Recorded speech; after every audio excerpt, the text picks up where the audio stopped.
When the state's full of snow and you're looking for fun, where do you go? We'll show you this week on At Your Leisure as we head into the mountains to try our hand at dog sledding. Then, we're following the Utah ATV Association as they head out to a trail in Tooele Valley that's always great riding, rain, sleet, or shine. Finally, we're headed out to Eagle Point Ski Resort in Beaver County to take a behind-the-scenes look at what it takes to groom the trail to perfection before visitors arrive each morning ready to ride. At Your Leisure is sliding your way next.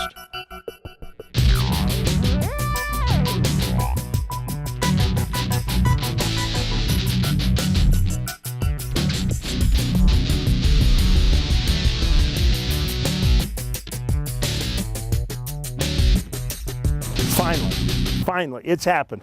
And At Your Leisure, that's completely gone to the dogs. Hi everybody, welcome to At Your Leisure today. I'm Chad Booth, and we are at the Luna Lobos Dog Sledding Ranch, which is on Browns Canyon Highway in Peoria, Utah, about 15 miles as the crow flies away from Park City and Deer Valley. Now, we are off today on a dog sledding adventure. It's not just a dog sled ride. This is an entire educational experience that's perfect for the whole family because you learn so much about sledding and the dogs and these magnificent creatures that are just as friendly as can be. So dog lovers all around are going to love this show. Let's start with learning a little bit about the dogs.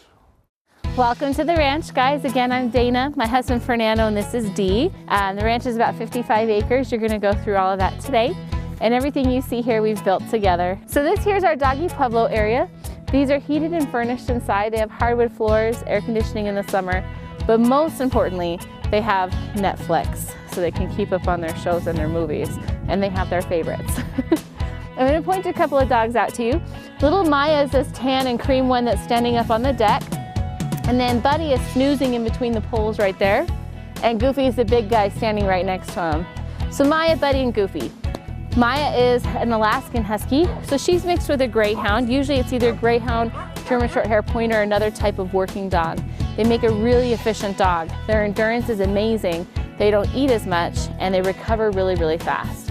Whereas dogs like Buddy, who's sleeping, they are what we call Hollywood sled dogs. He's a purebred Siberian. Mainly see them in the movies. Mushers don't use them too much anymore for the exact opposite reason that they do eat a lot, they take forever to recover, and their endurance is not awesome. So that's why we use these Greyhound mixes, so they can they're able to run longer distances at a much faster speed, and they can process oxygen a lot more efficiently. We've also noticed a significant difference between our purebreds and our mixed breeds. Our purebreds seem to deteriorate a lot more quickly. So Kroner and Jarlsberg. Jarlsberg is a touring dog, he just has the day off. And Gruba and Kroner here are part of the race team, and they also have a day off, so they're just hanging out and just playing along. Maya's one I like to point out. She's one we like to take to presentations. We put her photo up with a lot of our Hollywood sled dogs, and we ask the kids who they think the champion is. And they never pick little Maya. It's always somebody like Buddy or Ketchup over here. And so we like to do that to kind of remind kids and everybody else that we don't look at the outward appearance. Maya doesn't care what she looks like outside. All she knows is that she loves to run, and that's what she was born to do. And so she wants to do it to her best abilities. And because of that, she's an amazing champion. So we don't let what we look like on the outside determine who we're gonna be on the inside. And every night at 9 o'clock, 3 a.m. and 5 a.m. on the dot, Goofy does a pack check where he howls and he waits for everybody at the kennels and everybody over here to chime in. And if one dog is missing, they'll cry all night long. So when one passes away, they mourn for that dog for a few weeks. So they really do know their pack. Oh yes, you have a lot to say, don't you? Yes. Well, now you have learned everything about the dogs as told by the humans and the pups. We're going to make our way up to where the sleds are. We'll be mushing in a few minutes. Right now, it's time for us to break away to our where to story.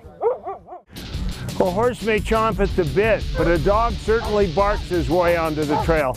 Welcome back to At Your Leisure. We are up here just outside of Park City in Peoria, and we are dog sledding. This is absolutely just a whole lot of fun. Hey, how did you come up with the name?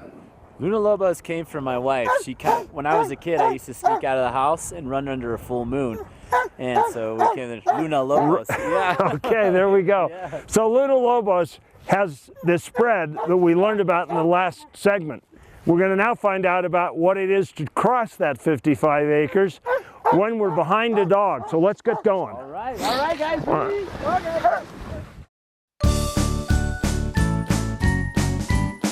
We enjoy the outdoors, and my kids really enjoy the snow, and we wanted to get them exposed to skiing, and also they love animals, so we thought it would be nice to come out and spend the afternoon doing some dog sledding. It's remarkably similar to what I thought it was going to be, except it was really much more personal with the dogs, which I really enjoyed because my kids had a chance to pet them and play with them. So I think it's just a much more hands-on, tangible experience. You don't have the machines, it's just you and the dogs, and you're really connected to the snow and beautiful scenery and not a lot of interruptions.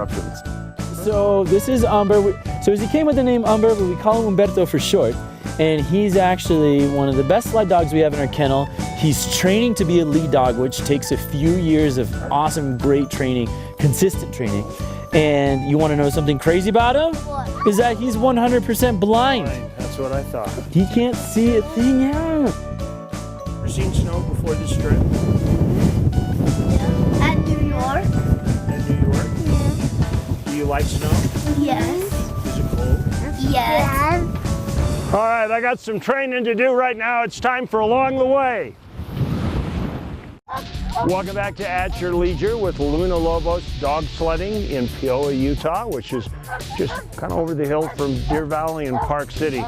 Now, Fernando, I've got to ask you a question about this sled. It looks like a Navy trainer. It looks like something you'd have in driver's ed. There are 2 stations on it. What is this thing? So this is what we call a tandem toboggan sled, and what it's used for is for giving our guests a feel of what it's like to be on a dog sled and driving a dog sled.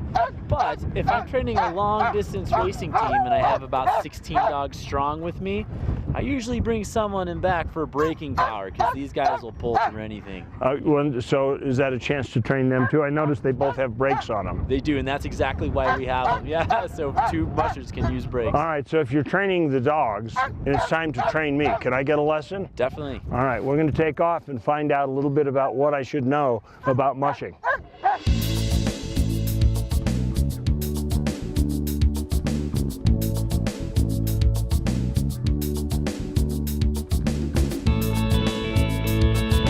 Okay, Chad, so most important rule to dog sledding. Once you're on the sled, you never let go, so you hang on tight. Otherwise, you'll be a gnome and the dogs will be somewhere. You're running off to the next checkpoint.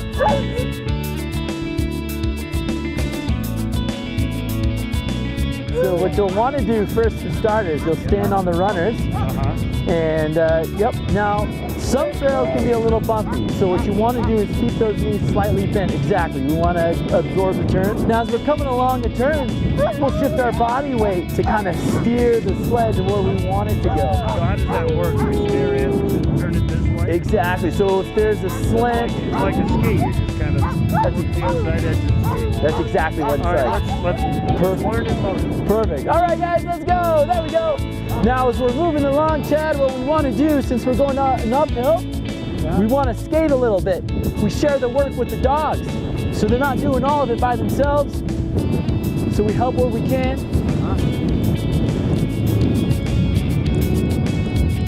Good job, guys. There we go. Woo!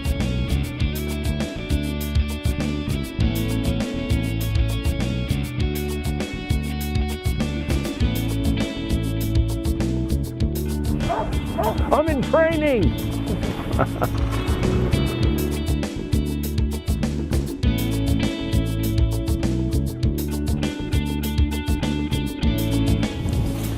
Good job. There it is. Very good. You jump back on the sled. Now this portion of the trail slants to the left. So let's shift our body weight to the right a little bit. Okay. And most importantly, we want to always cheer on the dogs. Good job, guys. There we go. Woohoo! You guys are doing so good. There we go. There it is. Good job. I'm getting the hang of it. Right now, let's find out about our weekly contest winner. This week's contest winner is UTV plate number 8UA and was submitted to us on Facebook by Keith Salmon. Congratulations, Keith. You're the winner of a new Clearly Tough windshield for your rig. Clearly the toughest windshields in the market. Visit clearlytough.com for more details, and you're also going to win a bonus $100 gas and gift card to Eagles Landing Travel Plazas. This is the place to get 91 octane ethanol-free fuel, Clear 91. So be sure to fill up your rig with the best fuel on the market, and also be sure to call us to claim all your prizes by dialing 801-947-8888. Now it's time for our calendar of events. On March 13th through the 16th down in Hurricane, Utah, it's the annual Tri-State ATV Jamboree. Then on April 13th through the 21st, it's the Easter Jeep Safari down in Moab, and you won't want to miss it. Looks like next week's show is going to be a great show as always. Hey, I got a little advice for you. If it's yellow, don't eat it. Okay, because I noticed you were chewing on snow a little earlier. Yes, yes. Just remember, there is adventure around every bend, dog sledding or otherwise. You just got to get out there, get off the couch, and create your own adventure at your leisure. So what do you say, guys? You want to run again? Hey, you in the back, the noisy one, what do you have to say?